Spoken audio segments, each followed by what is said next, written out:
May 14, 1883, Meriden Daily Republican, Meriden, Connecticut. Convicted through a dream. How Isaac Randolph's brutal crime was brought to light. Isaac Randolph died in the state prison at Wethersfield on Friday, where he was serving out a life sentence for the murder of his wife. The crime was committed in New Haven in May 1856. Randolph, at the time, lived with his wife at Washington Street and Howard Avenue. Her father, Robert Coe, resided in Putnam Street. Randolph's home life was embittered by many quarrels, which frequently ended in blows. One day, Randolph went to the house of his father-in-law and reported that his wife had run away.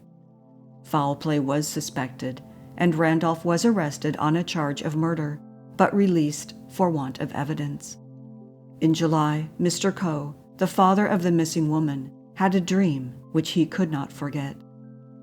He appeared to be spearing eels in a swamp in the rear of the Tuttle house. The missing daughter came to him with his shoes, telling him he would take cold without them. In his dream, he followed her to the barn near the house and, in a moment, heard her agonizing cry. She then faded from his sight. Mr. Coe, convinced that his daughter had been murdered and buried in the garden, went that night and dug up the earth in several places, but found nothing. Shortly afterward, George W. Coe, the woman's brother, decided to dig up the whole garden. With a long rod, he sounded the earth in spots, and in so doing, felt something like cloth.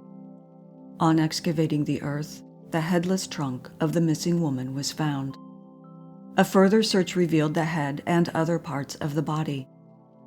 Randolph was rearrested in Waterbury, convicted of the murder, condemned to death, but his sentence was commuted to imprisonment for life by an act of the legislature.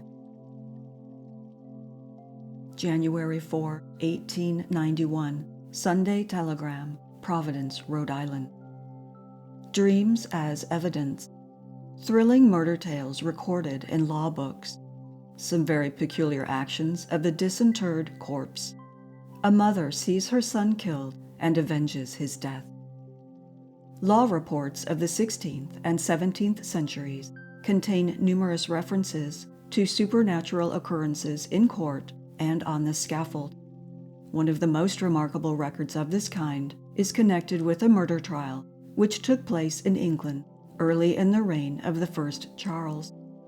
Sir John Maynard, one of the first lawyers of the century, is the authority for the supernatural events of the trial, and, in his quaint preface to his notes, he says, he thought good to report the evidence which was given, which many did hear, that the memory thereof might not be lost by miscarriage of papers or otherwise.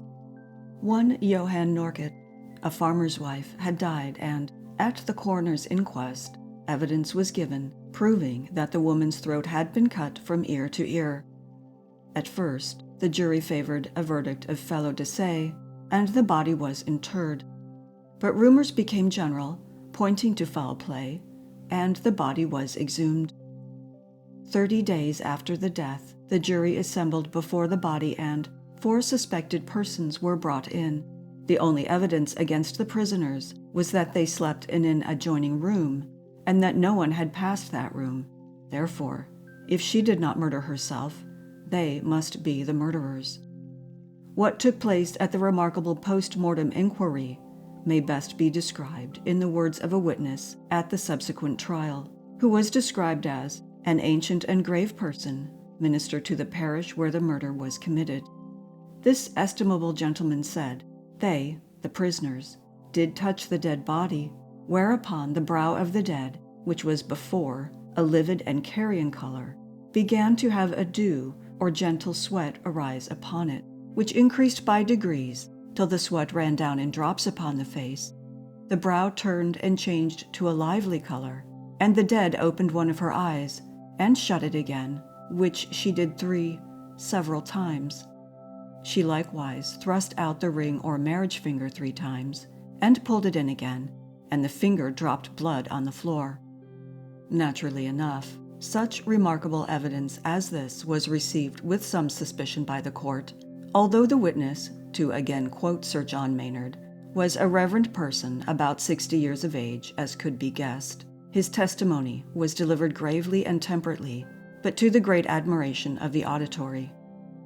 Ample confirmation of an obviously impartial character was, however, forthcoming, and the admiration turned to horror, so much so that the prisoners were convicted, and 2 of them suffered death at the hand of the common hangman. Neither of the victims, one of whom was an aged woman, could ever be prevailed upon to confess any complicity in the crime. In 1751, an Irish murderer was convicted largely upon dream evidence. A Waterford publican named Rogers dreamed one night that he saw a man murder another man on a green spot on the summit of an adjoining mountain. He was able next day to describe both men with perfect accuracy, and did so to many of his friends. One of the men was exceptionally strong, the other weak and puny, but it was the latter who, in the vision, committed the murder. Rogers persuaded the parish priest to accompany him to the spot, which he found without difficulty, but where there seemed to be no traces of a murder or a struggle. Hence, Rogers got rather laughed at. Next day, however, 2 men entered the public house, and Mrs. Rogers at once recognized them from her husband's description as the heroes in the vision. Much alarmed, she fetched her husband, who was also certain they were the 2 men. When they rose to leave, Rogers begged the one he expected to be murdered to remain, but without avail. He nearly fainted with fright after the men had left, and finally persuaded a neighbor to accompany him to the green spot on the hill where, sure enough, the tragedy of the dream had taken place in reality. The murderer was tracked and caught, and Rogers was the principal witness. His recital of his dream was so vivid that the prisoner at once confessed, adding that he killed his companion exactly as foretold in the dream. The weapon used was a knife, and, as 8 stabs were seen by Rogers in his dream, so the murderer admitted that he drove his knife up to the handle in his companion's body, exactly that number of times. In 1810, a woman named Crame appeared before a Frankfurt justice and asked to be sworn, as she had valuable information about a crime committed in a remote village in Russia, many days' journey from her German home. The story she told the justice was this: 10 years before, her only son had left home. She heard nothing of him and had no idea at all where he was living until the night before, when his spirit appeared to her and told her what she now hastened to relate. The revelation was that, after leaving home, the young man had wandered about Europe till he had finally found permanent work in the village of Kiev in Russia. Here, he had fallen in love with a serf's daughter who had a Russian beau. On the preceding night, this latter had inveigled the young Teuton into the country, where he had stabbed him and then concealed the body in a cave off the highway. The justice knew that his informant was poor and had never been outside of her native town, and he was so struck with the vividness of her description of the victim, assailant, and location that he forwarded it to a notary in Kiev. Meantime, Karl Crame had been missed, and, on the receipt of the dream story, the police hunted for the cave, found it exactly as located, and also found the body with a wound corresponding with that described in the vision. The murderer was at once arrested, and the widow Crame undertook the long journey to avenge her son's death.